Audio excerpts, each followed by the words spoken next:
Mushoku Tensei, Reencarnação do Desempregado. Volume 24. Capítulo 7. O Gênio. Primeiramente, Cliff correu para a cabeceira dos pacientes. Observar a condição dos pacientes é o mais básico dos princípios básicos, disse ele, examinando cada um deles. Sua abordagem não era muito diferente da equipe médica, o que me causou alguma inquietação. Ele utilizou o olho do demônio para inspecionar as pessoas com sintomas mais graves, conversou com os que apresentavam sintomas mais leves e cruzou as informações com os registros feitos pela equipe médica. Como se eu estivesse diante de um Miles. Atim, atim. Alguns pacientes, ao verem as vestes de Cliff, mostraram-se assustados, e alguns até hostis. A perseguição mais intensa sofrida pelo Superd veio da igreja Miles. Eles se recordaram disso. Deixe isso de lado e responda. Quando percebeu pela primeira vez que algo não estava bem. Cliff parecia indiferente à relutância deles, mantendo sua postura e insistindo nas perguntas. Eu, no lugar dele, teria desistido. Mas esse era o Cliff. Entendo, murmurou Cliff. Após examinar todos os pacientes, ele parecia ter chegado a uma conclusão. Mas eu suspeitava que ele ainda estava tão confuso quanto antes. Cliff podia ser talentoso em muitas áreas, mas medicina certamente não era uma delas. Agora vou conversar com os médicos responsáveis, anunciou ele, dirigindo-se à equipe médica. Questionou os dois médicos de Asura sobre seus procedimentos e as ações planejadas. Planejamos utilizar magia de desintoxicação juntamente com medicamentos e avaliar os resultados. Esperava mais dos médicos de Asura, retrucou Cliff, claramente insatisfeito. Eu e o médico encaramos, atônitos. Tal audácia. Será que a reação do Superd o havia desestabilizado? Ele sempre agira assim? Se fosse tão simples, Rudeus ou Orsted já os teriam curado, disse ele. E qual é a sua sugestão, mestre Cliff? É o que estou tentando descobrir, respondeu Cliff, um tanto evasivo. O médico parecia contrariado, mas tentei tranquilizá-lo mentalmente. Se tudo falhasse, poderíamos colocar a culpa em Cliff depois. Ainda assim, estava desconfortável. Cliff havia parecido tão confiante anteriormente. Será que podíamos realmente confiar nele? Norn parecia compartilhar dos meus sentimentos. Ela nos lançou olhares ansiosos enquanto cuidava de Ruigerd do outro lado da sala. Vamos, Rudeus, disse Cliff. Precisamos verificar o exterior. Deixamos os médicos e saímos do recinto. Assim que saímos, Cliff parou para refletir sobre as informações coletadas. Descobri algo. Conversei com o ancião, e até ele confirmou que a tribo Superd nunca teve essa doença antes. Nunca? Qual a idade desse ancião? Mais de 1000 anos. Os Superd realmente viviam por muito tempo. Eles foram infectados após se estabelecerem nesta terra. Minha conclusão é que a fonte da doença está aqui. Será que foi um veneno trazido pelo Deus Homem? Não acredito. Meus olhos detectariam algo assim, afirmou Cliff, tocando a lateral de seu tapa-olho. Começamos nossa investigação pela aldeia, iniciando pelo campo. Cliff observou a área, inspecionando todos os vegetais cultivados ali. Alguns ele cortava para analisar o interior, como fez com um tomate bem diante de mim.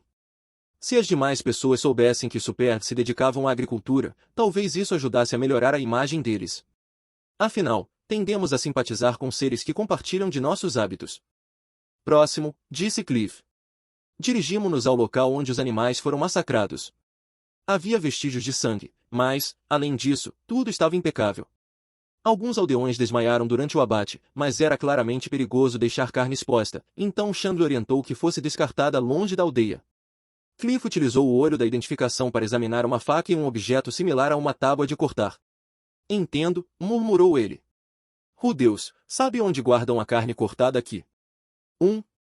Por aqui. Não tinha certeza, mas indiquei-lhe o armazém de provisões. Era parcialmente subterrâneo, repleto de carne seca, carne salgada e vegetais apropriados para a conservação. Cliff inspecionou tudo com o olho da identificação. Descobriu algo, questionei. Calma. Ainda estou analisando. Deixamos o armazém e Cliff começou a inspecionar todas as casas da aldeia.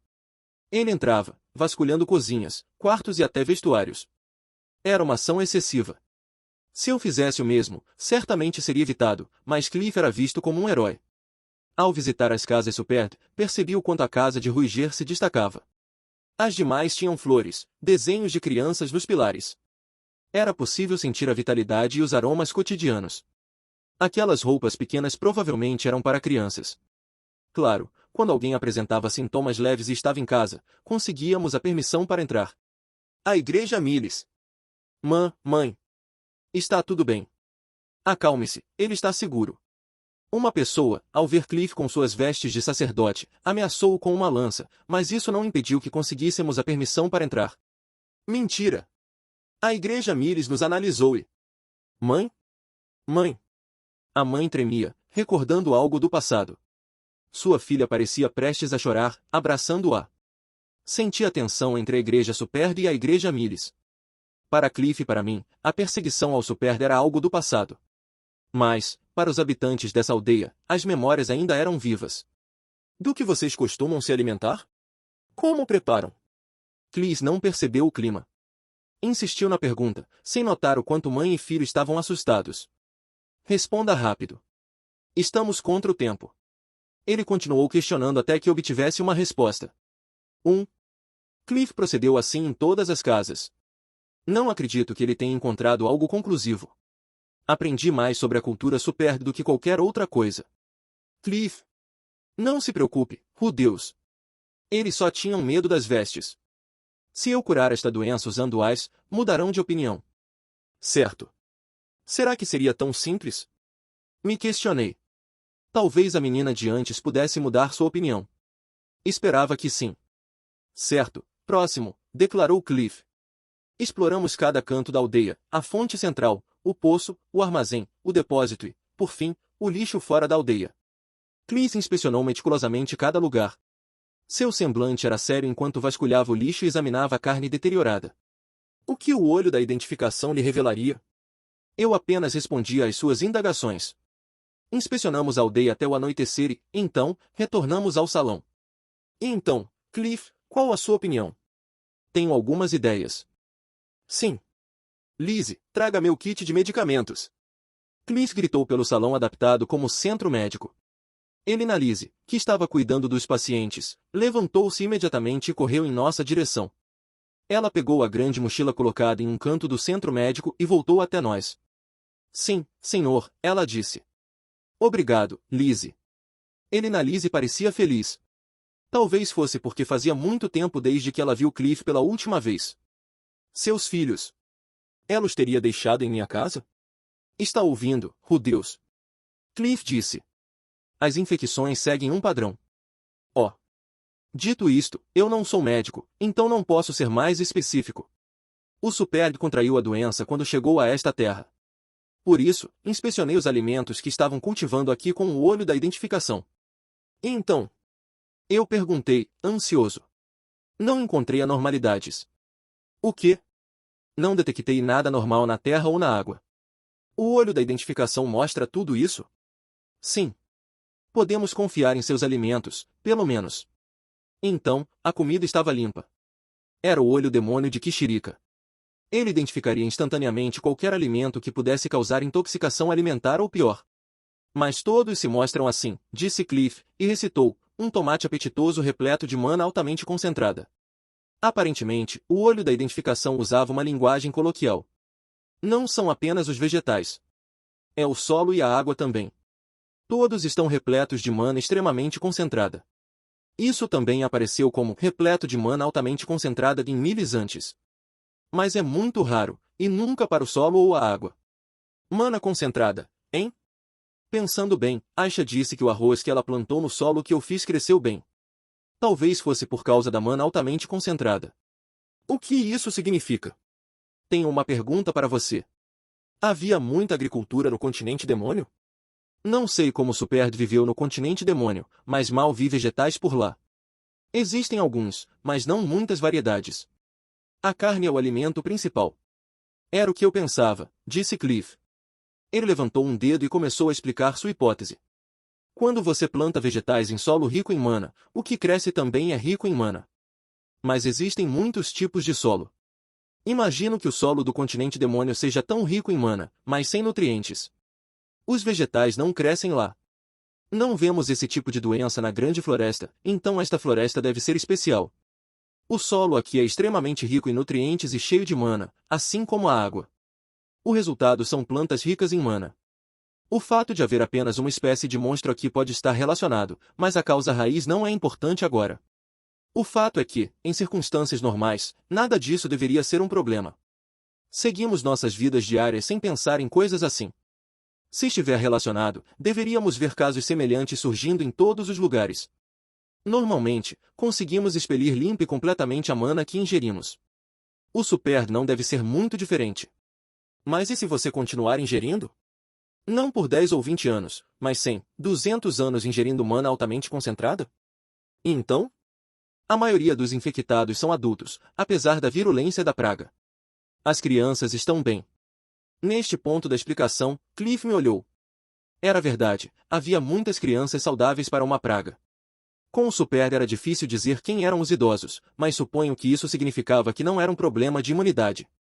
E tenho certeza de que sabemos o que acontece quando a mana é ingerida no corpo e não é completamente expelida. O que acontece quando a mana não é totalmente expelida? Ele está falando de Nana Roshi. Então isso é síndrome de drenagem? Perguntei. Ele pode estar chegando a algum lugar. Os primeiros sintomas pareciam um resfriado, e os pacientes ficavam acamados à medida que a doença se agravava. Orsted também teria contraído? Talvez não. Síndrome de drenagem era uma doença antiga, então Orsted pode não conhecer a cura, ele pode nem mesmo conhecer o nome. Se ninguém importante ficasse doente no ciclo, Orsted não teria como saber. Ele não poderia perguntar a Kishirika sobre isso, como eu fiz. Mas há muitas diferenças, eu argumentei.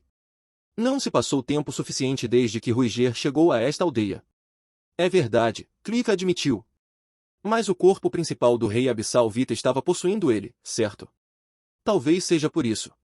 De qualquer forma, certamente vale a pena considerar. Cliff puxou uma caixa da mochila. Dentro, estava cheio de uma variedade de folhas e sementes. Ele pegou uma. Estava seco, mas reconheci como grama socas. Peguei algumas caso algo assim acontecesse, ele disse. Cliff estava preparado. Também usaremos isto. Ele pegou uma fruta vermelha de um canto da caixa. O que é isso? Perguntei. É a base de um veneno que bloqueia a mana no seu corpo. É, um veneno. Bem, eu digo veneno, mas seu único efeito é impedir um mago que o ingere de usar magia. Se eu tomasse aquilo, seria literalmente letal. Poderíamos realmente dar algo assim ao Superb? De acordo com o olho da identificação, ele foi tomado junto com o chá Socas há muito tempo. O olho diz, potencializa o efeito da grama Socas e combina bem com o chá, criando uma agradável sensação de intoxicação. Em outras palavras, Kishirika não via como veneno. O problema é, continuou Cliff, eu não sei o que acontecerá se eu der isso ao Superb agora. Se minha hipótese estiver correta, isso os curará. Mas também pode ter o efeito oposto. Eu estava quase certo de que estaria tudo bem, mas se piorasse a praga, as pessoas poderiam morrer. Não havia garantia. Depois de um momento de silêncio, Cliff disse, bem. Pensar demais não ajudará. Vamos perguntar. Cheio de determinação, ele se virou para o centro médico e gritou, tenho um remédio que quero testar para a doença de vocês. Há alguém aqui disposto a tomá-lo? O quê? Espere um. Cliff, protestei. O centro médico ficou em silêncio mortal. Eles olharam para Cliff, depois para suas roupas. Alguns empalideceram, outros desviaram o olhar. Só preciso de um de vocês, ele disse. Não há garantia de que isso irá curá-los. Ele não precisava que todos tomassem apenas para ver o efeito. Uma pessoa seria suficiente. Ninguém se voluntariou. A Igreja Mires não pode ser confiada, disse alguém, quebrando o silêncio. Era um dos homens que estivera na reunião com o chefe. Nunca iríamos ganhar a sala assim. Mas o que deveríamos fazer? Não poderíamos forçar o remédio goela abaixo deles. Então, alguém levantou a mão. Eu, tomarei, ele disse com dificuldade. Ele se sentou vacilante, seus olhos penetrantes em nós. Ao seu lado, ajudando, estava Norn. Ruiger. Você acordou? Sim. Foi Norn quem respondeu. Ele abriu os olhos agora, Deus, mas então outras vozes começaram a falar ao redor dela, abafando-a. Ruiger, você confiaria em um homem da Igreja Miles? Eles nos perseguiram pelo mundo após a guerra. A raiva mais virulenta vinha dos Superb mais jovens. Isso pareceu chamar a atenção da equipe médica, que começou a protestar também. Você quer dar a eles uma substância totalmente desconhecida? Nunca ouvi falar de nada parecido, disse um deles. Você estudou medicina direito? Exigiu o outro. Os medos dos médicos propagaram-se pela sala, enquanto os Superd, que haviam se mantido em silêncio até agora, começaram a murmurar. Um medicamento desconhecido. E, além disso, foi trazido a eles por um homem vestido com as vestes da Igreja Miles. Todos estavam confusos. Alguns vacilavam ansiosamente, outros demonstravam aberta indignação. Você quer que nos extingamos? Rugiu Ruigerd, e o centro médico caiu em silêncio novamente. Os murmuradores se calaram, rostos pálidos. Os que estavam inquietos olharam para baixo. Ruigerd começou a tossir violentamente, enquanto Norn acariciava suas costas. Quando passou, ele disse suavemente, Rudeus trouxe aquele homem aqui, e eu confio em Rudeus. Se tiverem reclamações, guardem-nas até depois da minha morte. A importância de Ruigerd Superd nesta aldeia era tamanha que ninguém ousou discutir com ele. Certo então, Ruigerd. Você tomará o remédio. Vou te avisar com antecedência, há uma chance de piorar seu estado. Você pode morrer. Tudo bem. Eu vivi uma boa vida. Posso morrer sem arrependimentos. E quanto aos meus arrependimentos? Isso não é pela tribo Superd. É por você, Ruigerd. Veja. Olhe para a expressão que Norn está fazendo. Ela concorda. O quarto ficou em silêncio novamente até que outro homem levantou a mão. Se Ruigerd está tomando, eu também vou. Ele era jovem, com sintomas relativamente leves. Na verdade, pelo que eu sabia, ele era um homem velho. Ruigerd me salvou no continente demônio. Eu teria morrido naquela época. Nada pode me assustar depois disso. Isso abriu as comportas. Mais e mais mãos se levantaram com pessoas dizendo, eu também. No final, até o ancião da aldeia levantou a mão. A Igreja Miles não pode ser confiada, mas Ruigerd é nosso campeão. Qualquer decisão que nosso campeão tome, eu seguirei. Ele se virou para nós e disse suavemente, jovem da igreja, peço desculpas pela minha descortesia anterior. Por favor, salve nossa aldeia. Cliff assentiu determinado. Depois de tomar as bagas vermelhas com os chassocas, Ruigerd e os outros adormeceram. Pelo menos, eles não caíram mortos no momento em que o tomaram. Conheceríamos os resultados amanhã, aparentemente. Obviamente, eu não esperava que o chassocas resolvesse tudo, mas queria que eles melhorassem, mesmo que um pouco. Agora, contudo, o sol já havia se posto. Decidi encerrar o dia. Fiquei na casa de Ruigerd. Por algum motivo, meus pés naturalmente me levaram de volta lá. Ruigerd não me deu permissão para dormir em sua casa, mas era onde eu queria ficar. Eu podia dizer que Norn queria ficar ao lado de Ruigerd, mas ela não podia fazer nada enquanto ele estava adormecido, então ela veio comigo. Norn e eu estávamos sentados perto do fogo. Não conversamos. Havia apenas dois sons, o crepitar dos troncos queimando e o borbulhar da água fervendo na panela na parte de trás da lareira. Batatas e carne trazidas pela equipe médica ferviam. Cliff disse que provavelmente estava tudo bem, mas, como você pode imaginar, eu não estava animado em comer alimentos que poderiam estar envenenando todos. Rudeus, Ruigerd vai melhorar, certo? Perguntou Norn de repente. Ela devia estar preocupada. Eu estava preocupado. Sim, ele vai. Mesmo? Eu nunca soube que Cliff falhasse uma vez que ele se propôs a fazer algo. Ele pode não ser capaz de fazer isso amanhã, mas ele os curará no final. Ruigerd ainda estará vivo até então. Não se preocupe. Você pode saber sobre Ruigerd da Guerra de Laplace. Ele sobreviveu mesmo estando cercado por mais de 1000 soldados. Ele não vai morrer em um lugar como este. Eu não consegui dizer mais nada. Estou preocupada. Norn abraçou seus joelhos e enterrou o rosto neles. O clima estava pesado. O ensopado precisava ferver por mais um tempo. Não era crucial que eu aliviasse o clima ou algo assim, mas sentir-se deprimido não estava ajudando. Tudo o que restava fazer no dia era comer e ir para a cama. Eu queria relaxar para que pudéssemos pelo menos comer alguma coisa e dormir bem. A propósito, Norn, a escola está bem com isso? Eu perguntei. Norn olhou para cima, de modo que apenas metade do rosto dela era visível. Eu já me formei e ela disse. Sobre isso, eu queria, bem, me desculpe por não poder estar lá. Eu perdi. Ninguém me contou. Agora que penso nisso, Sylvie teve o bebê, sim, já era a época de formatura. Roxy poderia ter me contado, pelo menos. Não, ok, se ela me lembrasse e eu não pudesse ir, isso teria pesado em mim. Você não precisava vir. Está tudo bem, disse Norn. Eu não aceitei isso, era a formatura de Norn. Como eu poderia ter perdido um evento tão importante? O que eu deveria dizer a Paul no céu? Eu nem sequer fui o melhor da minha turma. Mas você era presidente do conselho estudantil. Você deve ter feito um discurso, pelo menos. Eu fiz o discurso de abertura, mas fiquei nervosa no meio. Quase tropecei quando saí do palco. Foi terrível. Eu podia ver agora. Nora hesitando durante seu discurso, entrando em pânico internamente ao tentar contornar a situação, depois tentando pelo menos fazer uma saída limpa, mas errando o passo, de alguma forma conseguindo manter o equilíbrio. Eu gostaria de ter visto. Nora parecia desgostosa, mas eu gostaria de ter gravado um vídeo para colocar no túmulo de Paul como uma oferta. A propósito, você disse que havia algum tipo de evento antes da sua formatura, certo? O que você acabou fazendo? No ano em que Cliff se formou, você duelou com muitas pessoas, certo? Nós copiamos você e fizemos um torneio de combate. Um torneio de combate. Isso parece ótimo. Não foi perigoso? Tentamos minimizar o risco o máximo possível. As regras diziam que não era para matar, e pegamos o círculo mágico de cura de nível santo da escola e tivemos um mago de cura por perto. Os professores fizeram muitos pergaminhos mágicos de cura para nós. Também fizemos todos os participantes assinarem um compromisso. Houveram algumas lesões, mas nenhuma morte. Isso foi impressionante.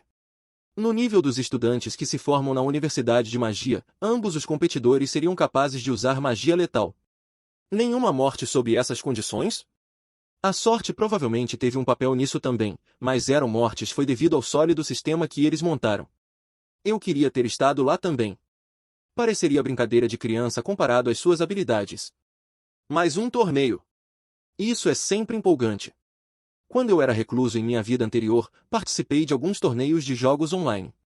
Infelizmente, eu nunca consegui muito, mas com aquele calibre de participante, era uma emoção só de assistir. A propósito, vocês tinham um troféu ou algo assim? Nós, tínhamos, Norn disse, fazendo beicinho. Todo o conselho estudantil contribuiu com dinheiro e conseguimos um buquê, um certificado e uma vara mágica. Dependendo do ranking da vara mágica, o pacote de prêmios inteiro poderia ter sido caro, mas parecia que eles tinham se esforçado com seu orçamento limitado. No momento em que Remy viu que os competidores eram na maioria garotos, ela anunciou, o vencedor ganha um beijo apaixonado da presidente Norn. O quê? Todos estavam tão animados. Eu queria desistir, mas não consegui. Que absurdo! Um torneio para ganhar um beijo da Norn? Não se pode fazer isso. Era maléfico. Ultrajante. Se eu estivesse lá, teria colocado uma máscara, competido no torneio e chutado todos eles. Esqueça isso. Foi um pouco exagerado. E então, você fez isso. Houve uma longa pausa. Na bochecha. Bem, isso não foi tão perigoso afinal. Norn ficou vermelha e enterrou o rosto nos joelhos, gemendo de constrangimento. Eu acho que para ela foi muito. Depois de um tempo, ela se jogou no chão. Eles disseram que vou me lembrar do vencedor pela minha vida toda. Eu só queria poder esquecer. É? Qual é o nome dele? Me dê o endereço e o número de telefone dele. Um misterioso mago mascarado pode simplesmente apagá-lo da face da terra, junto com toda a memória de seu nascimento. O que é um telefone? Deixa pra lá. Norn se sentou e voltou a se acomodar no chão. Desta vez, ela cruzou as pernas ao lado em vez de abraçar os joelhos. De qualquer forma, parece que o torneio foi um grande sucesso. Não sei. Achei que nos saímos bem, mas houve muitas partes ruins. Sinto que estraguei tudo. Isso é o que chamamos de um grande sucesso, eu disse a ela. Estou contente. Norn ficou um pouco corada, mas assentiu. Obrigada, ela disse. Sua expressão tinha clareado um pouco. Certo, as batatas devem estar prontas em breve. Quer um pouco, Norn? Sim, por favor. Eu coloquei carne e batatas em uma tigela e entreguei a ela, e então me servi. Eu não havia comido nada o dia todo, e sentia como se estivesse prestes a morrer de fome. Norn olhou para o conteúdo de sua tigela e começou a comer. Depois de um tempo, ela falou novamente. Irmão mais velho? Muito obrigada. Não se preocupe. Mas isso tem um gosto terrível. Desculpe por isso. No dia seguinte, Norn e eu partimos ao nascer do sol para o centro médico no salão. Minha cabeça estava cheia de preocupações por Ruigerd. Graças à repugnante sopa de batata enchendo minha barriga, ao menos tive uma boa noite de sono. Mesmo que as coisas não corressem bem, eu tinha energia de reserva para cuidar dos doentes. Preparando-me para uma cena terrível, abri a porta do centro médico e respirei aliviado. Fui recebido por uma atividade animada. Na noite passada, o centro médico parecia um velório, mas agora estava fervilhando de energia. Ok, talvez eu esteja exagerando. Não havia tanta vitalidade. Mas todos pareciam muito mais animados do que ontem. Mestre Rudeus, chamou um dos médicos. Ele me viu e veio correndo. Olhe para todos. Veja como eles melhoraram. Estava funcionando. O Chassocas estava funcionando. Ontem à noite, todos que beberam a infusão medicinal de repente disseram que precisavam evacuar. As enfermeiras os escoltaram até o banheiro externo. Todos apresentaram diarreia azul claro. Um pouco depois que passou, começaram a melhorar rapidamente. Aqueles com casos graves ainda não podem se levantar, mas tenho certeza de que se levantarão em breve. Conversa sobre cocô logo de manhã. Espere, o que era aquilo sobre diarreia azul claro? Estamos no processo de administrá-lo a todos, ajustando a infusão conforme avançamos. Poxa, fomos idiotas em duvidar dele. Digo, isso é coisa de gênio. Clis Grimor, o quebrador de maldições. Ah, céus, não posso ficar por aqui. Ainda tenho trabalho a fazer. É melhor eu ir. Após esse anúncio unilateral, o médico correu de volta para os pacientes. Eu não me lembro de ter mencionado qualquer quebra de maldição. Acho que foi assim que o Cliff se apresentou. De qualquer forma, diarreia azul claro? Isso me lembrou de algo. O que era? Azul claro. Azul claro. Deus! Percebi que uma grande figura sombria estava na minha frente. Um homem vestido de branco com um capacete preto. Ah, Sr. Orsted. Você viu as fezes deles? Ainda não. Orsted se inclinou um pouco para sussurrar no meu ouvido. Essas eram as ramificações mortas do Rei Abissal Vita. Rei Abissal Vita. Esse nome evocou um pensamento estranho. E se, apenas e se, entenda bem, a praga não fosse a síndrome de drenagem? O Rei Abissal Vita havia espalhado suas ramificações por toda a aldeia. Ao fazer isso, havia interrompido o progresso da doença. Eu pensei que Vita estava apenas anestesiando-os dos sintomas, deixando a praga sem controle. E se Vita tivesse curado a praga há muito tempo? Depois, ele usou suas ramificações para adoecer os aldeões, apenas para assustá-los. Quando morreu, ele convocou o último de seu poder para fazer as ramificações continuarem liberando seu veneno. As bagas vermelhas e os chassocas os quebraram nos intestinos dos pacientes ou onde quer que estivessem alojados e os eliminaram. Talvez. Quer dizer, isso era tudo conjectura. Só tivemos que ser persistentes.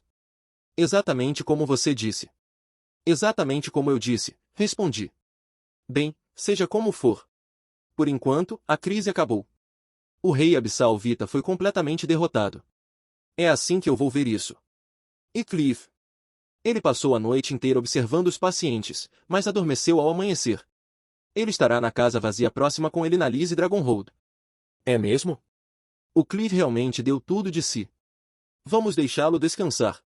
Mesmo que ele provavelmente fosse começar a trabalhar no segundo filho com Elinalise quando acordasse, ele precisaria dessa energia. Ruigerd Superde acaba de acordar também, continuou Orsted. Sério? Ele acordou. Você deveria ir vê-lo. Com licença. Eu me inclinei e então segui rapidamente para o fundo do centro médico, indo direto para onde Ruigerd tinha dormido ontem. Lá estava ele. Ele estava sentado na cama, sua cor estava boa e ele estava comendo. Ruigerd! Norn correu e o abraçou pela cintura assim que chegamos até ele. Graças a Deus. Ah, estou tão aliviada. Ela estava chorando. Norn era mesmo chorona. Ruigerd parecia perplexo, mas ele limpou a boca, colocou sua tigela de comida de lado e afagou a cabeça de Norn. Eu apenas os observei por um tempo, sem dizer nada. Eu também senti vontade de chorar. Depois de um tempo, Ruigerd olhou para cima e disse, Deus. Ruigerd, você está... Está melhor agora? Sim. Ainda não consigo manejar uma lança, mas estou melhor. Tudo bem. Graças a Deus. Estou tão aliviado. Não estava imitando Norn, era tudo o que eu conseguia pensar. Estou novamente em dívida com você. Não mencione. Além disso, ainda não sabemos se você está completamente curado. Não seja complacente. De fato. Quando Ruigerd e eu começamos a conversar, Norn se soltou da cintura de Ruigerd, fungando, e cobriu o rosto com as mãos, soluçando. Ela estava vermelha até as pontas das orelhas. Mas tenho algo a dizer primeiro, Rudeus, Ruigerd continuou. O que é? Ele parecia sério de uma forma que me deixou um pouco ansioso. Havia algo mais? A chocante verdade estava prestes a ser revelada agora, neste momento? Eu me preparei. Quando estiver totalmente recuperado, vou ajudá-lo. Fiquei sem palavras. Qual era essa sensação que sentia em meu peito? Ruigerd e eu íamos trabalhar juntos novamente. Era felicidade? Sim. Eu estava feliz. Simplesmente feliz. Obrigado, eu ficarei feliz em tê-lo ao meu lado. Engoli o nó que se formava em minha garganta e segurei as lágrimas que brotavam em meus olhos. Estendi a mão para ele. Ficarei feliz em estar lá, disse Ruigerd, apertando minha mão. Seu aperto era quente e forte. Interlúdio. De alguém para alguém. Nos dias após minha formatura na Universidade da Magia, não tinha nada a fazer. Claro, o vice-diretor Gênios me convidou para trabalhar no Sindicato dos Magos, mas eu estava adiando a resposta. Parecia uma boa proposta. Fui presidente do conselho estudantil na Universidade da Magia, então provavelmente me tratariam bem. Mais do que isso, não estava acostumada a ter meu trabalho reconhecido e minhas habilidades em demanda, então estava feliz por ser convidada.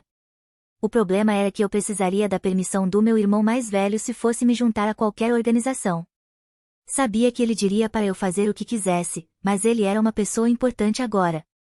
Não sabia muito sobre isso, mas tinha quase certeza de que havia facções rivais envolvidas. Se eu entrasse no Sindicato dos Magos sem pensar, poderia acabar me juntando a uma facção hostil a ele, e então definitivamente seria um peso. Por diversas razões, queria evitar isso, então adiei a decisão. Brinquei com a encantadora Lucy e ajudei em casa. Talvez em outro tempo, viver assim me deixaria inquieta. Pensaria que sou inútil comparada a todos os outros. Preciso melhorar.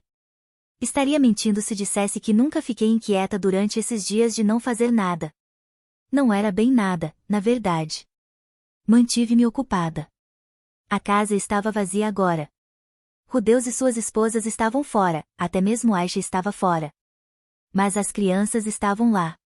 A mais nova ainda era um bebê, e Lara tinha Léo cuidando dela, ele nunca a deixava. Lucy era uma história diferente. Sempre parecia solitária.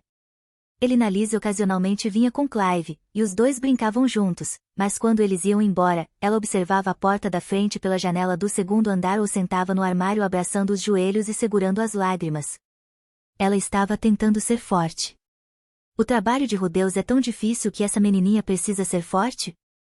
Eu pensava. Mas, quando era bebê, meu pai também tinha um trabalho difícil. Alguns trabalhos eram tão urgentes que tinham que ser feitos imediatamente, ou as coisas só piorariam. Rudeus e os outros devem estar enfrentando algo muito difícil. Ele se importava com sua família. Ele não queria deixar sua filha solitária. Ninguém me contou os detalhes, mas eu o conhecia. Ainda assim, entendia como Lucy se sentia. Quando meu pai não voltava para casa, eu também me sentia solitária. Então, sempre que ela parecia solitária, eu fazia um esforço para brincar com ela. Nós não fazíamos nada especial. Fomos pescar, visitamos a universidade, li livros para ela na biblioteca, fomos às compras na cidade e fizemos as tarefas domésticas juntas. Só isso. Eu mesma não tinha hobbies, então isso limitava nossas opções de brincadeiras. Lucy se divertia de qualquer maneira e, recentemente, começou a me chamar de Irmã Norn. Ela ficou especialmente feliz quando fiz uma vara de pescar só para ela e começou a me implorar todos os dias para levá-la para pescar. Fomos ao rio fora da cidade porque havia mais peixes lá. Em teoria, eu poderia usar uma espada e magia, mas não tinha certeza se seria suficiente para protegê-la em um caso extremo. Teria pedido a alguns estudantes mais jovens da universidade que eram aventureiros para a proteção, mas eles tinham coisas melhores a fazer, certamente. Sabia que eles largariam tudo e viriam ajudar se eu pedisse. E pagaria uma remuneração se eles viessem ajudar. Eu só não queria depender deles. Prometi a Lucy que poderíamos pescar fora da cidade uma vez a cada 10 dias. Estava tudo bem enquanto não saíssemos da cidade, então eles nos deixaram pescar no pequeno lago dentro da Universidade da Magia, mas Lucy não estava impressionada com nosso local de pesca. Talvez porque não havia chance de pegar um peixão ali. De qualquer forma, hoje era nosso dia de pesca de uma vez a cada 10 dias. Levei Lucy ao rio para pescar, e ela pegou o maior peixe até agora. Ela irradiava felicidade ao mostrá-lo aos estudantes mais jovens de plantão, alegrando a todos. Recebi a mensagem quando voltamos da pescaria. Eu estava dizendo para Lucy, da próxima vez, vamos um pouco mais rio acima, enquanto abria a porta, e lá estava Cliff em nossa casa. Cliff, que supostamente estava em Millis, para onde ele havia retornado após a formatura. O que? Cliff? Oh, Norn. Você também está em casa. Demorei um pouco para chegar aqui. Sim, mas, por que você? Você não ouviu? Cliff disse incrédulo. Uma praga está se espalhando pela Vila Superd. Dizem que precisam da minha ajuda. Eu não conseguia acreditar. Meu coração batia forte. Os Superd estavam em apuros, e Rudeus estava convocando todos os países diferentes para enviar magos curandeiros e médicos para salvá-los. Cliff convenceu o sagrado país de Millis a permitir que ele respondesse ao chamado de Rudeus e agora estava se apressando para encontrá-lo. Cliff explicou tudo para mim, mas eu estava atordoada. Aposto que perdi metade disso. Rudeus diz que mesmo que os Superd desapareçam, não significa que perdemos a batalha, mas uma pessoa a quem ele deve muito está em perigo. Uma pessoa a quem Rudeus devia muito. As engrenagens da minha mente começaram a se mover novamente. Essa pessoa, qual era o nome dela? Acho que era Ruigerd. Senti o sangue sair do meu rosto. Eminência. Em perigo, você disse? Ruigerd está em perigo? Espere, é verdade. Ouvi dizer que ele também te ajudou, não é? Ruigerd estava com a praga e à beira da morte. Minha mente ficou totalmente em branco. Memórias de tempos atrás passaram pela minha mente, a vez em Millis quando Ruigerd me deu uma maçã, a vez em que ele me levou de Millis para Sharia, me colocando em seu colo e me contando toda sorte de histórias no caminho. Ruigerd, que havia sido gentil comigo enquanto eu chorava e fungava. Ruigerd, que nunca levantou a voz, mesmo quando nossa jornada foi interrompida. Você quer ir junto? Você pode ajudar. Sim. Claro que, eu estava prestes a dizer, claro que irei, mas então olhei para baixo e vi outro par de olhos. Eles estavam ansiosos. Assustados. Lucy desviou o olhar assim que nossos olhos se encontraram e correu para fora da sala. Eu não pude segui-la. Tudo o que fiz foi estender a mão, talvez num esforço inconsciente para detê-la. Minha mão só agarrou o ar vazio e depois caiu ao meu lado. Depois de um momento, eu disse, não, vou ficar aqui. Oh. Tudo bem. Cliff não fez mais perguntas. Ele não me disse o que eu deveria fazer como costumava fazer. Estou indo embora amanhã de manhã. Se mudar de ideia, venha até o escritório de Orsted naquela hora. Ele cumprimentou Lilia e saiu de casa. Aparentemente, ele havia passado especialmente para agradecer por cuidar de Elinalise e Clive. Eu o vi partir e fui procurar Lucy. Subi para o segundo andar e olhei em cada quarto. Lucy apareceu imediatamente. Eu conhecia muito bem os lugares onde as crianças se escondiam em momentos como esse. Ela estava no quarto de Sylphie, encolhida ao lado da cama e abraçando os joelhos. Sentei ao lado dela sem dizer nada. Eu sabia que qualquer coisa que eu dissesse, ela não gostaria de ouvir. Passaram-se alguns minutos tranquilos. Lilia subiu apenas uma vez para nos verificar, mas quando nos viu, deu-me um olhar de desculpas e se retirou. Lilia não entendia muito sobre crianças. Ela provavelmente achava que não seria de ajuda. Não que eu dissesse que entendia muito sobre outras crianças, além de mim mesma.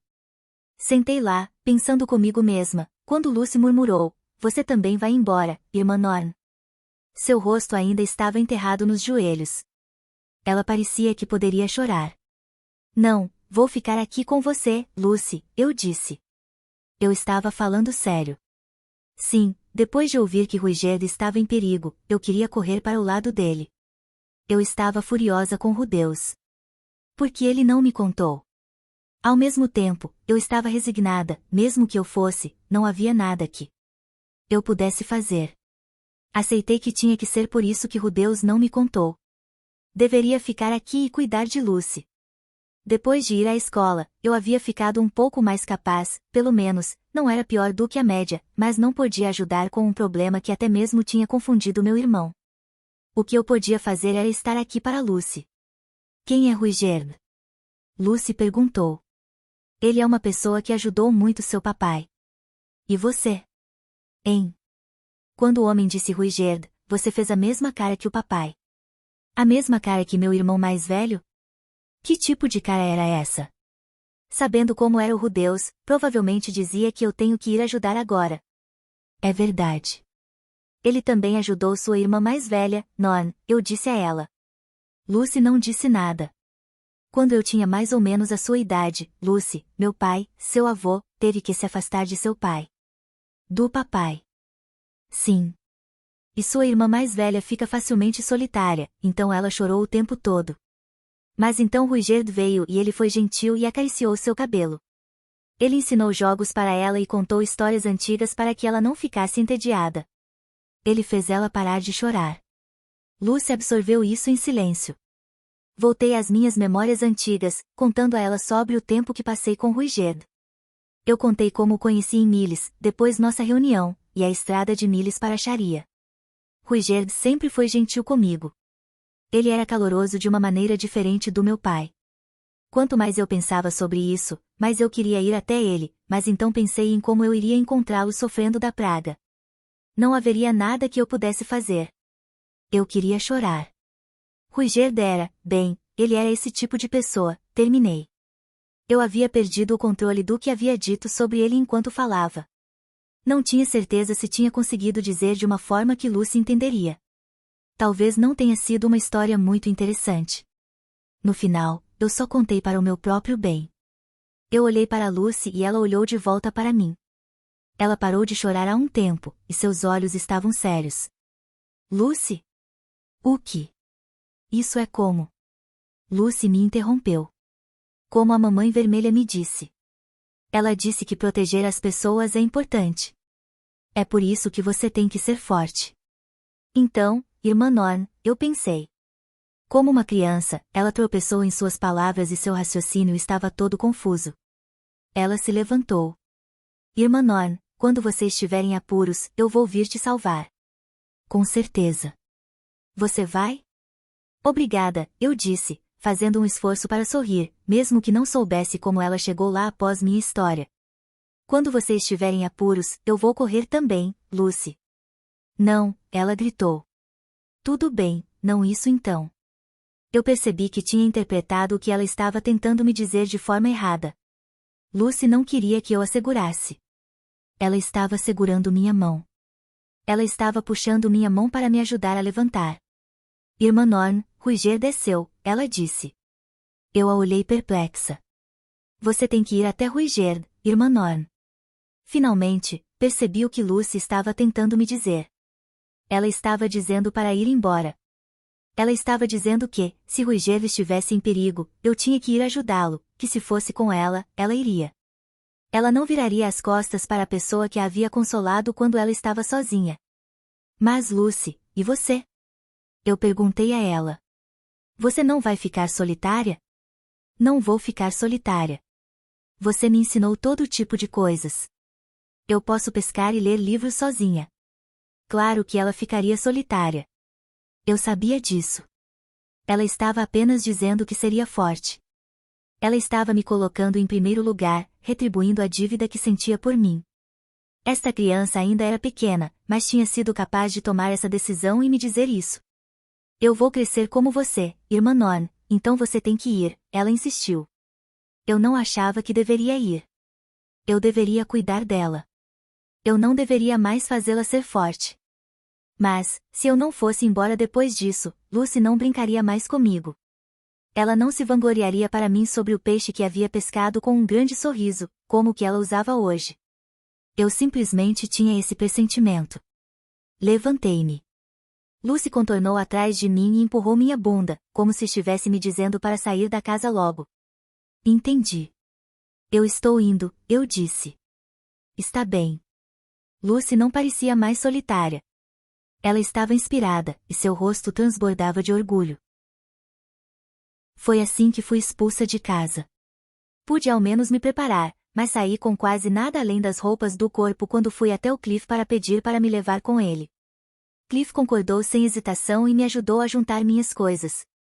Partimos de Sharia com o sol da manhã, rumo ao escritório do Orsted. Cliff disse que era onde o círculo de teletransporte estava. Ao entrar no escritório do Orsted, me virei para olhar a cidade. A manhã estava amanhecendo em Sharia. Brilhava a luz do sol. Eu tinha visto uma vista semelhante muito tempo atrás, quando o Ruigerd me trouxe para lá. Então eu me lembrei do que a Lucy tinha dito. Irmã Norn, o Ruigerd é seu. Percebi que tinha conseguido fazer por Lucy o que o Ruigerd tinha feito por mim naquela época.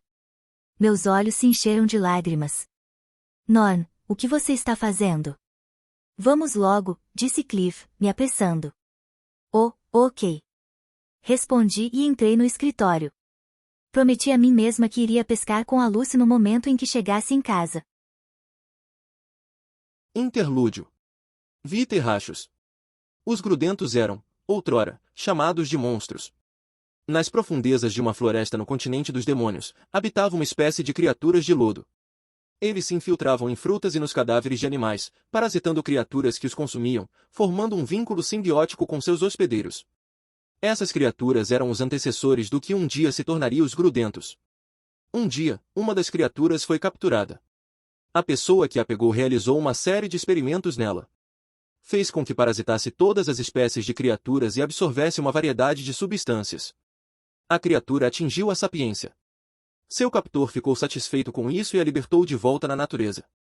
Ela retornou ao seu rebanho e compartilhou sua sapiência com as outras criaturas. Assim, esses parasitas anteriormente sem mente se tornaram inteligentes. Ser inteligente não significava que eles eram muito resistentes, no entanto. Foram reconhecidos como demônios por causa de sua capacidade de se comunicar e aumentar a capacidade de cicatrização e resistência a doenças de seus hospedeiros. Eles ajudaram muitos reis demônios e sua alta liderança na guerra humano-demônio, parasitando seus corpos para emprestar sua abundante inteligência.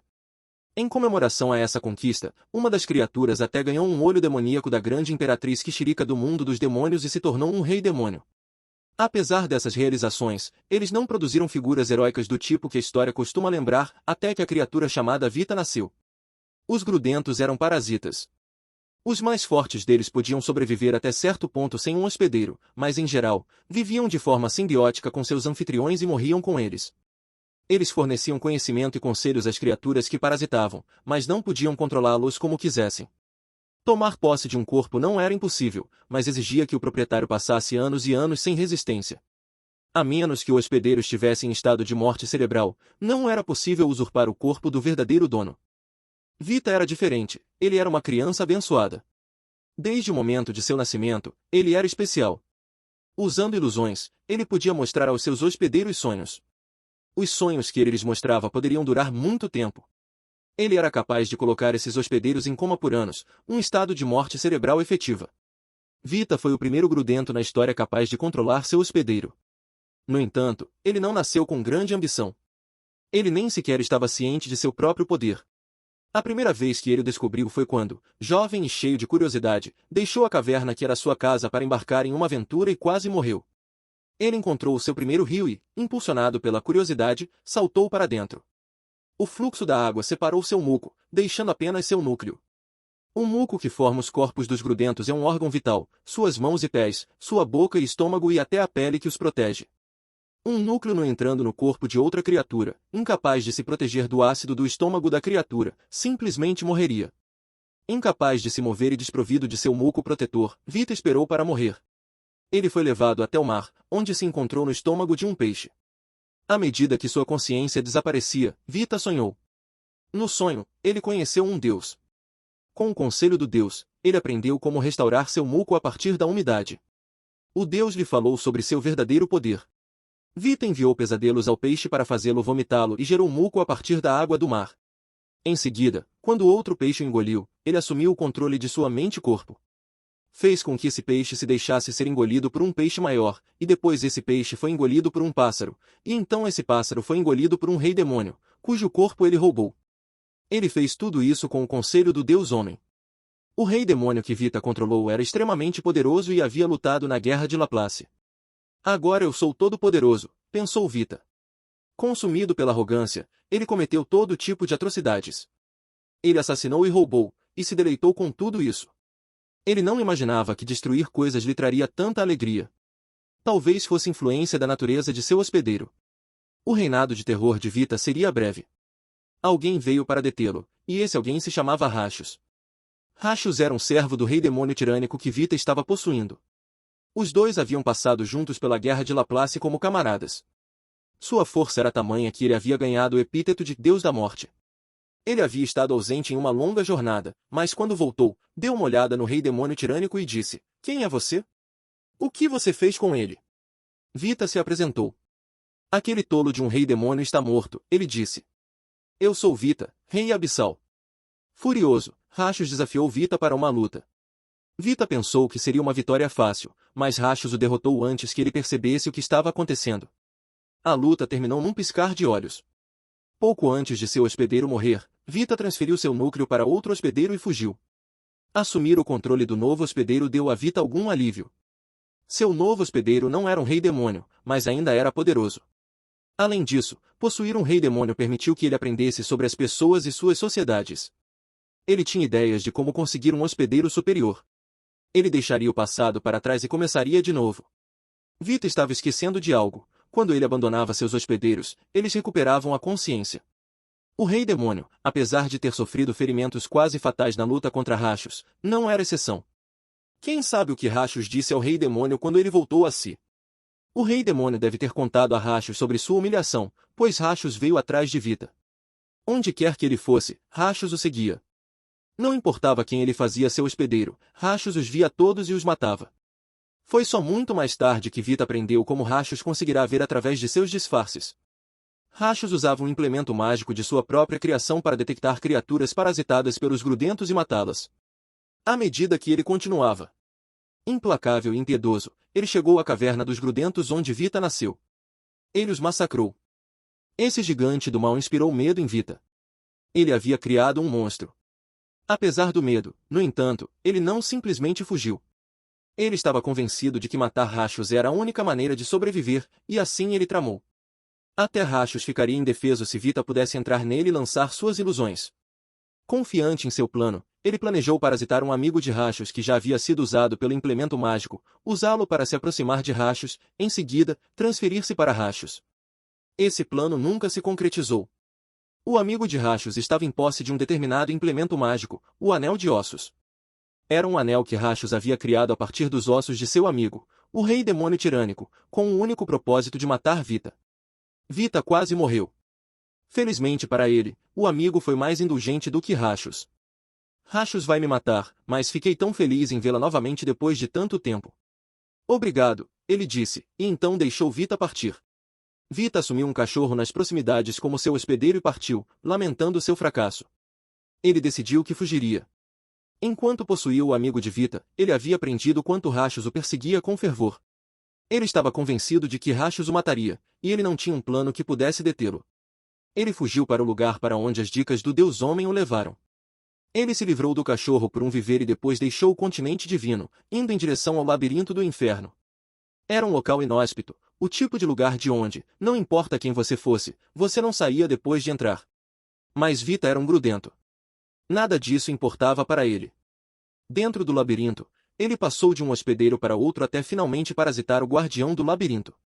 Finalmente, ele encontrou um pouco de segurança.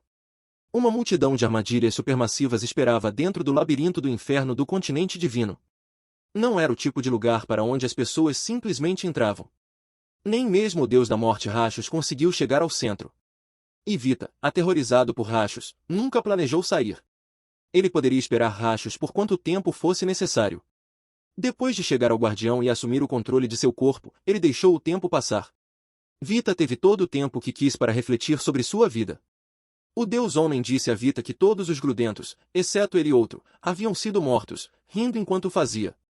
É sua culpa que todos os grudentos morreram, ele zombou e riu. Vita não tinha nenhum apego à sua própria espécie, mas estava envergonhado de sua própria tolice ter causado a morte deles. O velho Vita nunca teria pensado assim. Talvez fosse graças à natureza ponderada do monstro que guardava o labirinto. Seja qual for o motivo, Vita refletiu sobre o que o Deus Homem disse e resolveu passar o resto da eternidade no labirinto. Essa resolução durou até o Deus Homem chamá-lo novamente. Ei, desculpe por rir de você outro dia, ele disse. Vita não se importou. Pelo contrário, ele ficou feliz em vê-lo. O Deus Homem havia salvo sua vida 2 vezes. A verdade é que estou em uma enrascada e estava esperando que você me ajudasse. Vita hesitou com isso. O Deus Homem o havia ajudado, e agora estava pedindo ajuda de Vita. Vita sabia que era apenas justo que concordasse em fazer isso. Mas ele temia Rachos. Rachos já está morto. Você ficará bem, disse o Deus Homem e então contou a ele quão humilhante e feio tinha sido o fim do Deus da Morte. Vita não estava preocupado com a humilhação e a feiura, mas saber da morte de Rachos o tranquilizou. Ele decidiu ajudar o Deus Homem. O problema era que ele era o guardião do labirinto, então não podia sair da sala do chefe. E mesmo que o guardião, que o hospedava o tempo todo, morresse, Vita não poderia ir a lugar nenhum sozinho. Ele explicou isso ao Deus Homem, que disse, não se preocupe. Eu chamei alguém para buscá-lo. Ele está cuidando do plano para mim, então certifique-se de ouvi-lo, ok? E então desapareceu. Antes que demorasse muito, um demônio chamado Giz apareceu. Vita mal podia acreditar que ele havia chegado às entranhas do labirinto, mas quando viu que o demônio estava montando um rei-demônio estranhamente familiar, ele aceitou. Vita colocou o guardião para dormir, depois o fez cuspi-lo e entrou em uma garrafa que Giz trouxera. Você é Vita? Prazer em conhecê-lo, disse Giz. Ei, você consegue me ouvir bem aí dentro? Giz explicou o esboço do plano ao longo do caminho. Eles iriam à aldeia Superd, assumiriam o controle absoluto sobre os aldeões e depois ficariam à espreita de um homem chamado Rudeus. Rudeus certamente tentaria curar a praga, mas eles usariam isso para ganhar tempo. Justo quando Giz e seus aliados estavam prestes a invadir, Vita mudaria para Rudeus e o incapacitaria. Era isso. Giz disse uma última coisa, no entanto. Ele falou de repente, quase como se Vita não estivesse lá. Essa praga, porém. Não sei, o velho Ruigerd salvou minha vida no passado. Voltar da batalha e encontrar todo o seu povo morto. É um pouco demais para suportar. Vita pensou nos grudentos, todos mortos por causa dele. Ele não estava apegado a eles, mas lembrou de como lamentara que eles tivessem sido exterminados. Enquanto refletia, decidiu que, se pudesse garantir o sucesso do plano enquanto ainda curava o Superd, faria isso. Vita mal sabia que a obsessão de Rachos seria sua ruína. Capítulo 8. A capital. A casa estava quieta. Uma panela borbulhante balançava no fogão no centro da sala. Diante dela estava um homem de cabelos verdes. Ruigerd. Eu estava sentado em frente a ele com o fogão entre nós. Não falávamos. Entre Ruigerd e eu, havia apenas silêncio. Não precisávamos falar. Ou talvez fosse mais preciso dizer que não tínhamos esse luxo. Neste momento, todo o meu pensamento estava focado bem à minha frente. Eu não podia estragar isso. Esperei pelo momento certo, de olho no fogão. E então o momento chegou. Estendi a mão devagar, e apaguei o fogo. Mas ainda não tinha acabado. Eu não podia me apressar. Por 10 minutos, permaneci onde estava, imóvel. Então, quando o tempo acabou, finalmente falei. Ruigerd, você está preparado? Estou pronto, ele disse. Com isso, alcancei o objeto ao meu lado. Era perfeitamente branco e áspero ao toque, com forma de ovo, não apenas com forma. Era um ovo de galinha. Sem dizer uma palavra, quebrei o ovo em uma tigela e bati com os meus achis. Fiz tudo isso em uma sequência fluida de movimentos, como se tivesse feito isso a vida toda. O filho é pai do homem, como se costuma dizer. Você pratica andar de bicicleta até conseguir e depois nunca esquece, não importa quantos anos passem. É a mesma coisa. Exceto que eu nunca tinha praticado. Talvez eu tivesse essa habilidade desde o nascimento. Era puro instinto. A clara e a gema agora estavam combinadas. Repeti o mesmo processo mais uma vez. Agora havia 2 tigelas de ovo batido. Deixei-as de lado e peguei a tampa da panela. Levantei a tampa, olhei para dentro e assenti. Tudo certo. Os grãos brancos estavam bem cozidos. Houve um chiado quando a umidade escapou e o ar da sala ficou denso com o aroma de arroz recém-cozido. Eu me peguei engolindo em seco, minha boca começou a salivar. O impulso de pegar o arroz e comê-lo ali mesmo me dominou, mas forcei-me a resistir, em vez disso, soltei os grãos do fundo da panela. Peguei uma tigela e enchi de arroz. Era exatamente uma tigela cheia. De mais ou de menos resultaria em desastre. Em seguida, peguei meus achis e fiz um buraco no meio do arroz. No buraco, despejei o ovo batido. O arroz branco tornou-se um pegajoso amarelo dourado. Mas ainda não tinha acabado. Era o que vinha a seguir. Essa era a parte do processo pela qual eu havia ansiado desde que vim para este mundo. Peguei a pequena garrafa ao meu lado. Lentamente, inclinei o bico estreito e afunilado sobre o arroz dourado. Um líquido escuro surgiu. Era tão preto que poderia ser confundido com veneno, molho de soja. Despejei em um movimento circular, uma vez em volta.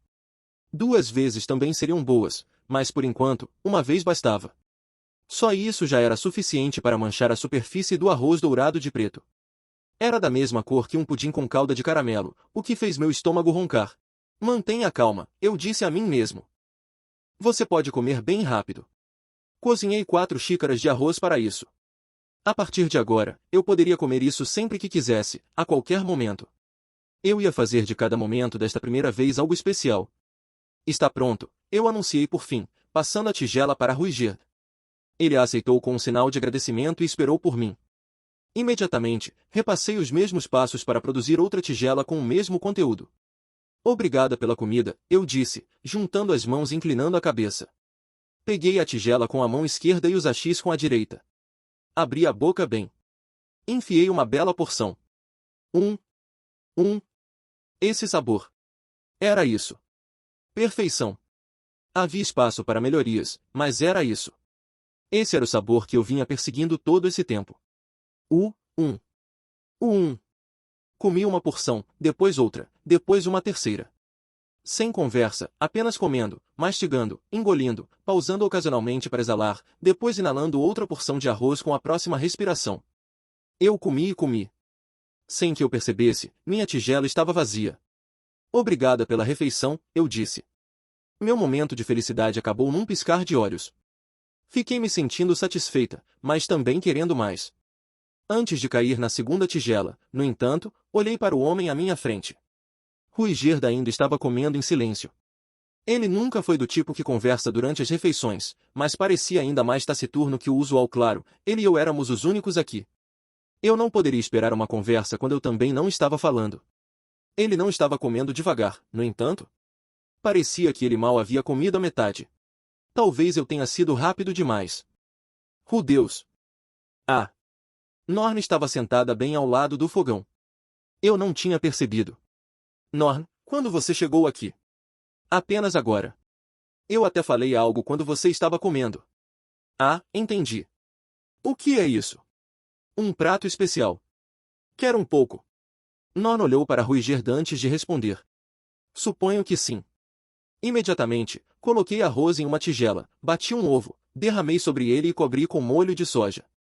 Todo o processo levou menos de 10 segundos, mas eu podia afirmar com certeza que não haveria diferença no sabor. Isso era habilidade. Coma! Incentivei-a. O que é isso mesmo? É a comida do meu povo. Norn hesitou por um longo momento, depois pegou a tigela com obrigada e começou a comer. Esperei. Sentei-me ali e esperei que os dois terminassem. Ainda não terminaram? Vamos lá, quero ouvir o que vocês acharam. Se não tiverem nada a dizer, tudo bem, mas quero saber. Ruiger terminou de comer. É essa comida que você me contou durante nossas viagens? Ele perguntou. Sim. O que você achou? Estava bom. Foi tudo o que ele teve a dizer, mas foi mais do que suficiente para mim. Nos velhos tempos em que viajávamos juntos, era isso que eu desejava. Agora eu estava comendo junto com meu antigo companheiro de viagem. Meu único arrependimento era que Eris não estava lá conosco. Obrigada por isso, disse Norn quando terminou. Ela tinha começado há pouco, ela deve ter devorado tudo. Então, Norn. É isso que eu te contei em casa. Na verdade, estava muito bom. Esse sabor é diferente de tudo que já provei. É esse tempero. Isso mesmo. O molho de soja é incrível. Você pode colocar em qualquer coisa e vai ficar ótimo. Nossa! Recebi uma ótima crítica da Norn também. Eu faria isso para ela novamente em casa. Hoje foi um dia histórico. Hoje marcou o nascimento do Tamago Kake Gohan neste mundo. Só uma coisa acrescentei, comer ovo cru pode te deixar doente. Vou lançar magia de desintoxicação em você quando terminar. Você não pode dar algo que precisa de desintoxicação para uma pessoa que ainda está se recuperando. Norn exclamou. Neste dia histórico, ganhei uma bronca. 2 dias se passaram. Os Superd estavam se recuperando gradualmente. Muitos ainda estavam de cama, mas aqueles com sintomas leves voltaram às suas vidas normais. Com isso, decidi construir uma câmara escura em um canto da aldeia e plantar a grama socas. Ainda não sabíamos se a praga era resultado do solo ou do rei Abissal Vita, mas se eles apresentassem os mesmos sintomas novamente, isso faria toda a diferença. Se o rei Abissal Vita tivesse causado a praga, suponho que ele já tinha ido embora e não haveria chance de recorrência. Se fossem os vegetais, os Superd teriam que mudar seu estilo de vida, ou se mudando para a borda da floresta ou indo para a aldeia da Ravina Arfilirme para seus produtos. Uma ou outra opção. Qualquer que fosse, eles precisariam da bênção do reino de Beiril. Mudá-los para o reino de Asura também era uma opção, mas muitos dos Superd estavam inseguros ou francamente contra a ideia. Eles viveram nesta terra por muito tempo e relutavam em deixá-la. Sem mencionar que a fé de Miles tinha grande influência no reino de Asura. Os Superd poderiam ter se acostumado com Cliff, mas seu medo da igreja de Miles era profundo. E assim, parti para a cidade capital de Beiril para negociar com o reino de Beiril. Tinha 2 objetivos. Primeiro, a aceitação dos Superd.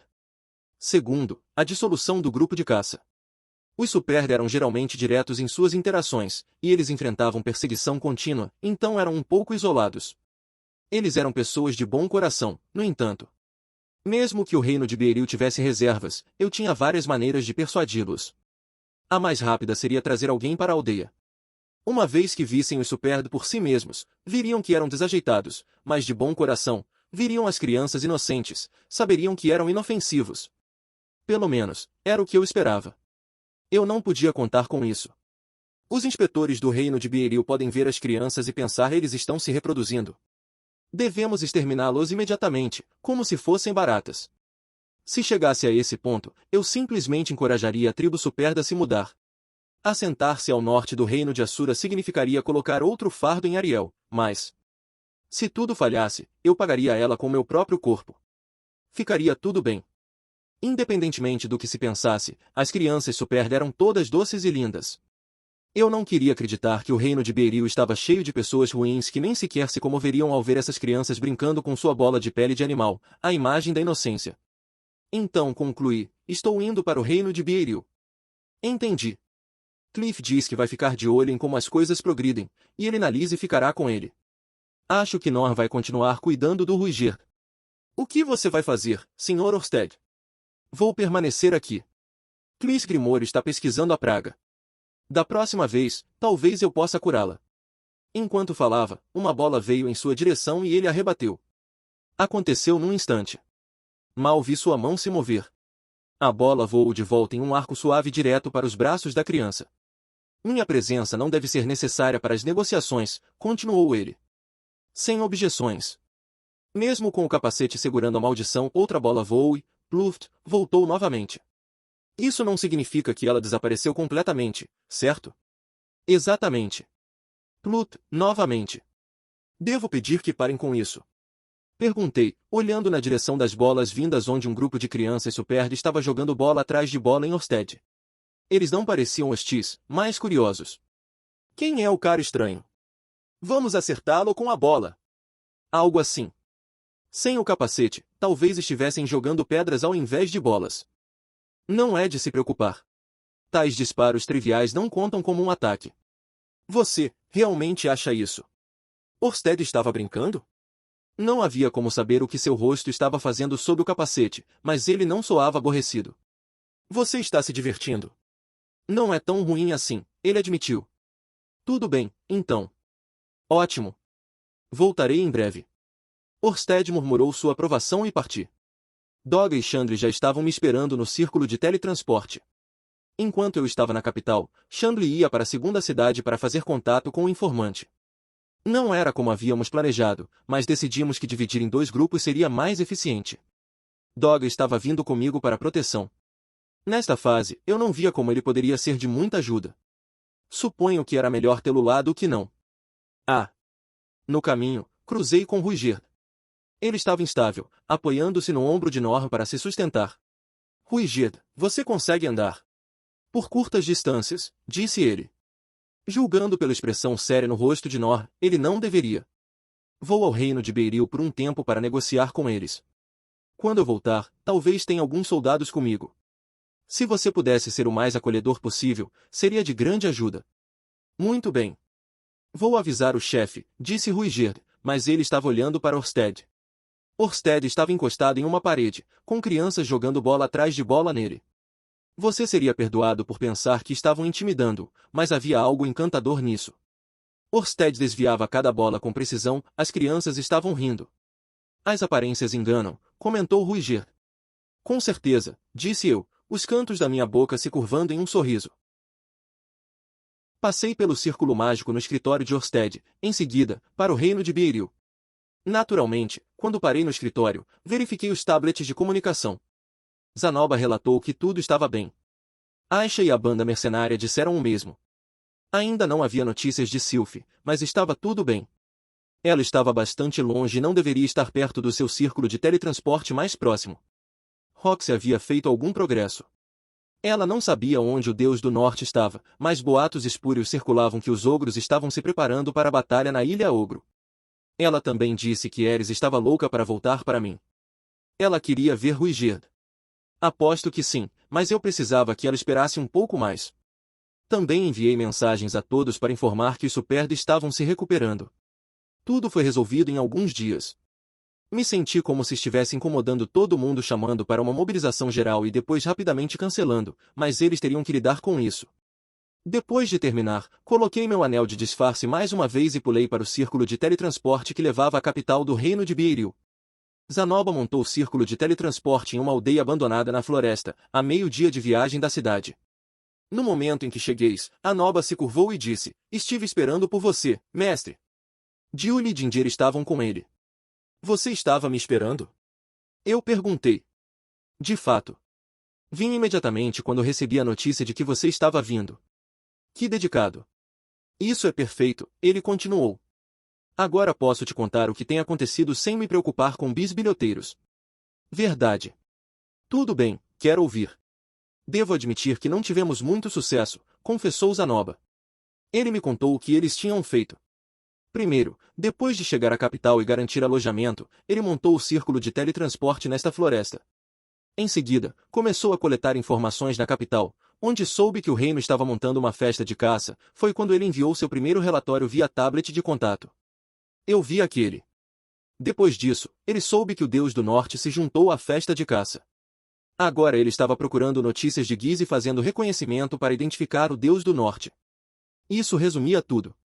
Então não sabemos de nada, resumi. Peço desculpas. Ouvi dizer que o Deus do Norte Calma, o terceiro, era um homem chamativo, então pensei que o encontraríamos imediatamente, mas não foi tão simples. Não peça desculpas. Não tínhamos estado no reino de Beiril por muito tempo. A equipe de Zanoba chegou à cidade, montou o círculo mágico e começou a trabalhar. Só tinha passado uma semana. Era cedo para exigir resultados. Estamos apenas começando, eu disse. Vamos fazer isso. Tudo bem, respondeu Zanoba. O Deus do Norte se juntando à festa de caça era interessante. Se isso fosse verdade, adoraria entrar em contato com ele. Só que, um cara tão chamativo, e ele não estava em lugar nenhum. Isso me fez suspeitar que ele estava aprontando algo. Talvez Giz já o tivesse recrutado. Quando Vita falhou, Giz provavelmente decidiu que o plano havia falhado. Ele perdeu a vantagem e recuou com o Deus do Norte a reboque. Ou Vita poderia ter sido uma distração. Ele caiu facilmente. As notícias sobre Vita talvez nem tenham voltado para Giz ainda, mas isso provavelmente era excessivamente otimista. De qualquer forma, eu ainda consegui Ruiger do meu lado. Isso foi o suficiente para tornar a vinda ao reino de Beiril válida. Bem, mestre, vamos? Vou te levar à capital. Sim, por favor. O que tenho que fazer não mudou, pensei enquanto partíamos para Beiril. A capital do reino de Beiril meio que me lembrou o reino de Chirone. Tinha a ambiência de uma nação de médio porte no continente central. Este país tinha madeira em abundância, e quase todos os edifícios eram feitos de madeira. Árvores pontilhavam a cidade. Talvez fossem elas que fornecessem sua atmosfera única. Era noite quando cheguei, o que também lhe dava uma sensação particularmente aconchegante, mas grandiosa. Neste país, eles acendiam grandes braseiros na rua quando escurecia. Caso contrário, nada o distinguia de qualquer outra cidade. Passamos por pousadas e vendedores ambulantes perto da entrada. Ao nos aproximarmos do centro da cidade, tudo ficou gradativamente mais extravagante, as casas de comerciantes deram lugar a mansões nobres. Bem no meio havia um castelo. Foi construído no ponto de encontro de dois rios, semelhante ao Forte Caron em Chirone e exatamente como o Castelo Sunomata em Gifu. Atrás do castelo, do outro lado do rio, estavam as favelas. Exatamente onde estavam em qualquer outra cidade. Bem, temos que ver o rei. Você acha que podemos conseguir uma audiência, disse Zanoba. A autoridade de Sua Majestade Rainha Ariel não se estende a lugares como este. Zanoba e eu traçamos uma estratégia em um quarto que havíamos alugado na estalagem. Este não era o tipo de lugar onde aventureiros ficavam, era um estabelecimento chique que atendia nobres visitando das cidades provinciais. Eu não sabia se deveria comentar sobre como os ricos viviam de maneira diferente do resto de nós ou se deveria repreendê-lo por fazer algo que pudesse chamar atenção. Não que fosse tão chamativo a ponto de estragar tudo. E quanto a se infiltrar na festa de caça? Haverá uma cerimônia de partida onde o rei fará um discurso. Você poderia forçar seu caminho até ele, então você definitivamente conseguiria sua audiência. Será tarde demais.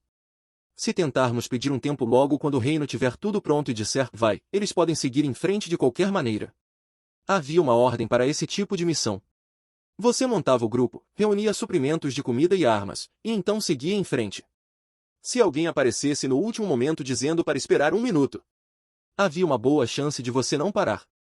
Você não poderia, a reputação do reino estaria ligada a realizar isso. Pode ser tarde demais agora, mas quero explicar a ele por que não há necessidade de atacar os Superd. Eu contaria ao rei sobre a existência da tribo Superd, conseguiria que o reino garantisse sua segurança e então a festa de caça poderia pegar alguns lobos invisíveis ou o que quer que fosse e voltar para casa. Eu poderia até cobrir uma porcentagem do dinheiro que eles tinham desperdiçado nisso. Orsted pagaria um bom valor se eu pedisse. Foi por isso que quis encontrar o rei o mais rápido possível, antes que a festa de caça partisse. Conveiei isso a Zanoba enquanto tentava pensar em uma maneira de fazer isso. Vamos tentar ir lá diretamente primeiro. Pode chamar a atenção indesejada, mas me apresentarei como seguidor do Deus Dragão, depois citarei o reino de Assura e, se a situação exigir, Perúgios. Se isso não funcionar, podemos pensar em outra coisa. Nenhuma outra grande ideia veio à mente. Decidimos pedir uma audiência como todos os outros. No dia seguinte, após o café da manhã, partimos para a área ao redor do castelo. Realmente parecia com o de Chirone, desde o tamanho até a atmosfera. A principal diferença era o número de peças de madeira que este castelo usava. Isso significava que era vulnerável ao fogo, não diferente de Zanoba. Provavelmente seremos barrados na porta, eu disse. Tenho certeza de que o nome da Rainha Ariel pelo menos nos conseguirá uma reunião. O reino de Assura não tem laços diplomáticos com este país. Será complicado se seguirmos os procedimentos adequados. Você não vai seguir os procedimentos adequados? Eu não posso segui-los. Foi inesperadamente difícil conseguir uma audiência com o rei. Sempre pulei a maioria das etapas para obter audiências reais no passado. Normalmente, você usava conexões na nobreza para conseguir um compromisso, conseguia uma roupa e uma carruagem, e entregava documentação para provar quem você era. Então, você era enviado a um oficial do palácio que garantia que você era confiável. Depois disso, eles oficialmente o colocavam na agenda do rei e você ia para a Câmara de Audiências. Esse era o processo. Era um pedido alto se você não tivesse as conexões. Isso não significava que era impossível fazer uma entrada sem aviso. Se você fosse importante o suficiente para que o rei quisesse vê-lo, até mesmo um candidato que aparecesse do nada poderia conseguir uma audiência. O único problema era que Giz nos encontraria se chamássemos muita atenção. Isso limitava nossas opções. Honestamente, provavelmente posso presumir que fui identificado há muito tempo, já que derrotei Vita. Certo, Zanoba. Não será bom se formos juntos, as pessoas certamente começarão a falar. Doga e eu cuidaremos das coisas a partir daqui. Que a sorte esteja com você na batalha, disse Zanoba. Partíamos em uma rua movimentada, e fui com Doga para uma guarita perto de um canal. Apesar da hora adiantada, os soldados estavam marchando ao redor ocupados. Eles não iam me prender como uma pessoa suspeita se eu aparecesse do nada e pedisse uma entrevista, não é? Eu estava vestido como um nobre, pelo menos, mas não havia uma embaixada neste país. Eu não sabia qual era o traje adequado. Espera. Não é uma guarita. Isso parece uma recepção. Com licença, posso ter um momento? Declare seu negócio. Um homem com um magnífico bigode de guidão estava sentado na mesa. Ele usava uma túnica de aparência oficial, então acho que não era um soldado. Eu precisava elogiá-lo pelos bigodes. Rápido, esqueça isso, ele havia me perguntado sobre meu negócio. Eu deveria dizer a ele o que estava aqui. Bem, você vê, eu estava esperando solicitar uma audiência com Sua Majestade, o Rei. Quando? Hã? Suponho que hoje. O mais rápido possível, se estiver tudo bem, eu sei, eu sou o primeiro a falar, mas esse processo pareceu super suspeito. De qualquer forma, eu não tinha nada a perder, então poderia muito bem aceitar que íamos chamar a atenção e seguir os procedimentos adequados. O homem de bigode me lançou um olhar, depois revirou uma pilha de papéis. Um ouro, disse ele. Desculpa. Pela audiência. É um ouro. Uma gorjeta, eu acho. Aqui está. Para ter certeza, hein? O homem olhou atentamente para a moeda que eu lhe dera. Depois, ele mordeu. Havia algum problema? Uma falsificação e eu não percebi? Esta é uma moeda de Assura, não é? Sim, acontece que sim, é quem eu sou, eu disse, mostrando-lhe o distintivo que Ariel me enviou. Ele não disse nada. Isso não era ideal. Ele estava olhando para mim com suspeita agora. A autoridade do reino de Assura realmente não se estendia a estas partes, assim como Zanoba havia dito. Isso parecia ruim.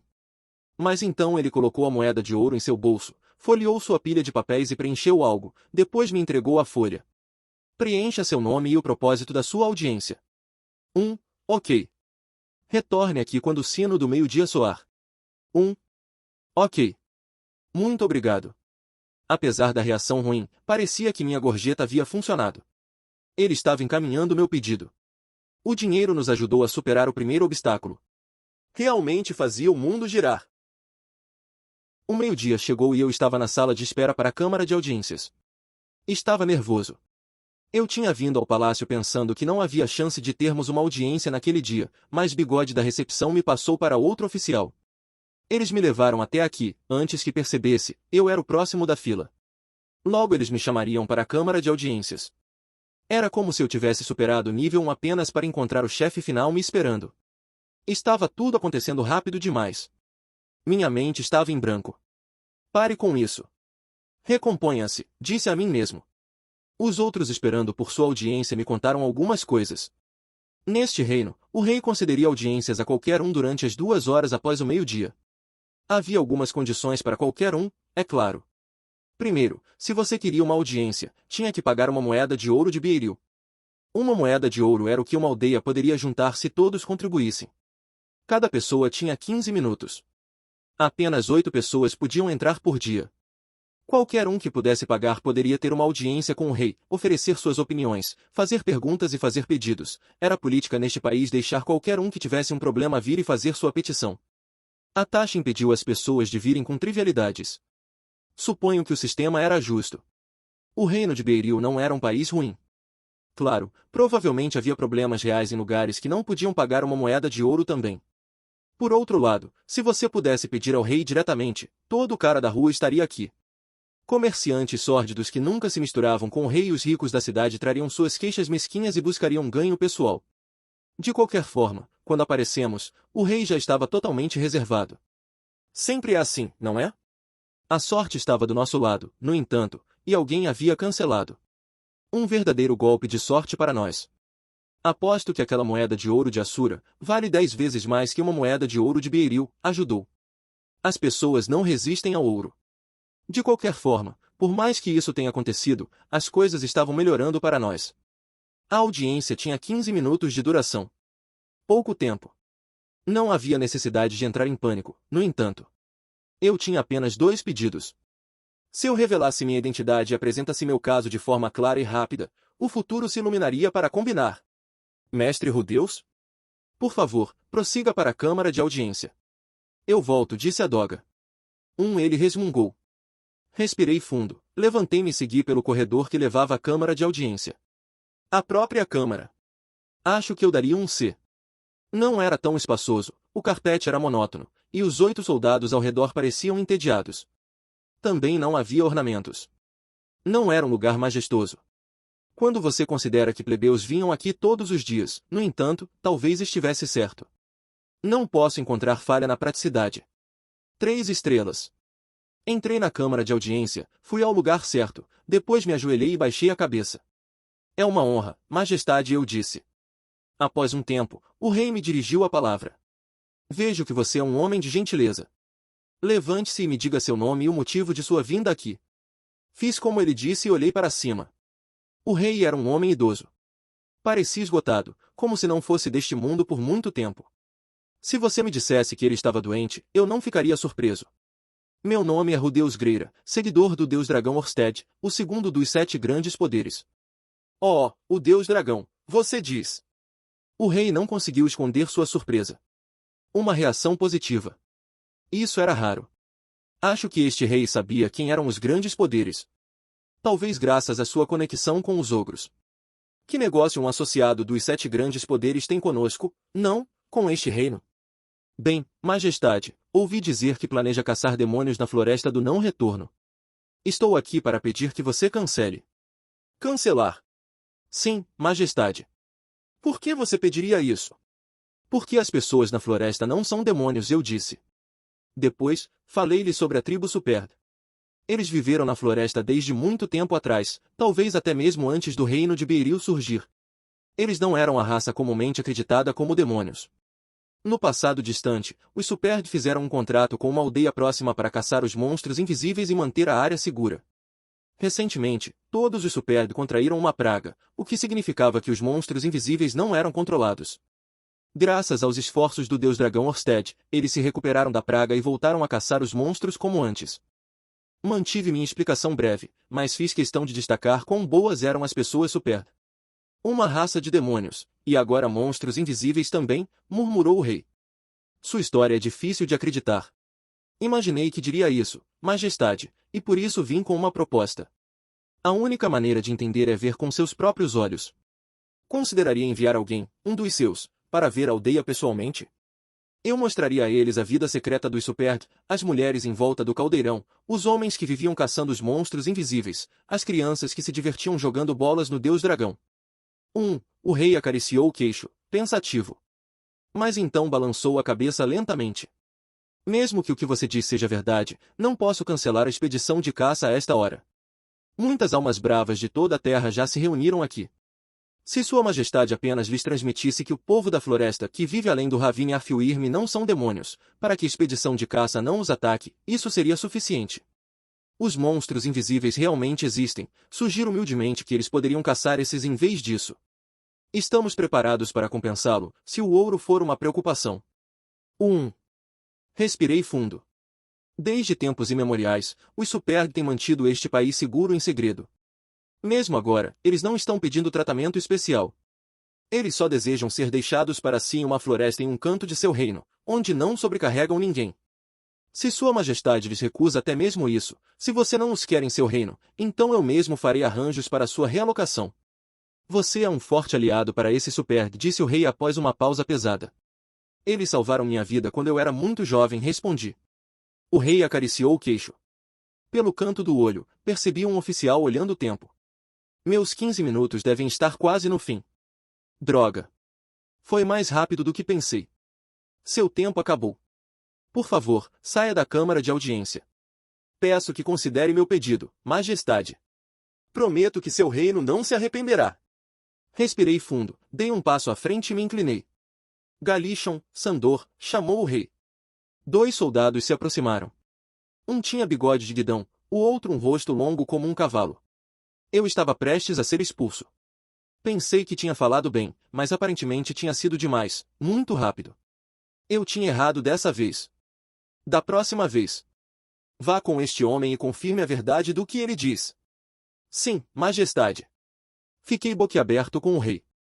Tem certeza, majestade? Estou enviando estes soldados com você. Saiba que se você me mentiu, eu pessoalmente acompanharei a expedição de caça no dia decidido. Ok, entrei em pânico por um segundo, mas ele estava realmente enviando soldados comigo. Ele não estava me rejeitando de cara. Ele tomaria sua decisão após confirmar os fatos. Eu gostava desse rei. Talvez ouvir petições dia após dia o tivesse tornado receptivo a sugestões. A credibilidade do reino de Beiril aos olhos da corporação Orsted acabou de disparar. Bom trabalho! Obrigado por sua compreensão, Majestade, eu disse. Antes de partir, me inclinei mais uma vez.